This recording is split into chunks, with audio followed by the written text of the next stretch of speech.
Great to meet everybody.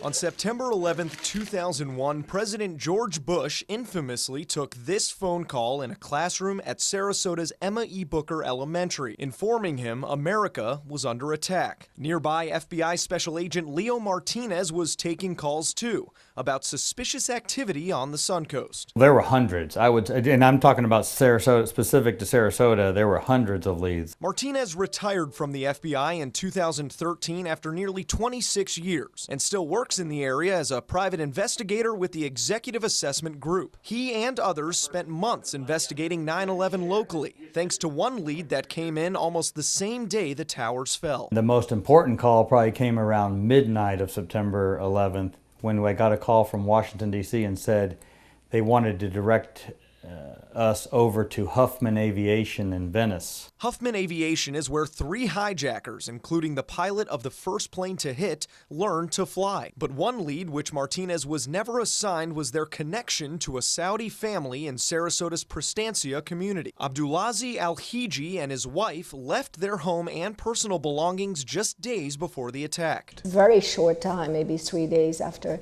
she had given birth, they were gone. A fellow FBI agent found many connections between the family and the 9/11 hijackers, stated in a report uncovered in a 2012 Freedom of Information Act lawsuit by the South Florida news organization Florida Bulldog. The heavily redacted 35-page report is still all we know about what the FBI found there. We're trying to open up more documentation so we can see for ourselves what happened here. Today, the Florida Bulldog is in 2 more lawsuits against the FBI. In July, U.S. District Court Judge Cecilia Altanaga demanded the Bureau release more details from a 2014 presentation to the 9/11 Review Commission. But anything involving Sarasota remains under wraps. Judge William Zlock has been harder on the FBI, making the Tampa office turn over 80,000 pages of classified documents. Zlock has spent the last 3 years reviewing those documents, which could fill in the blanks about what was found in Prestancia. Judge Locke was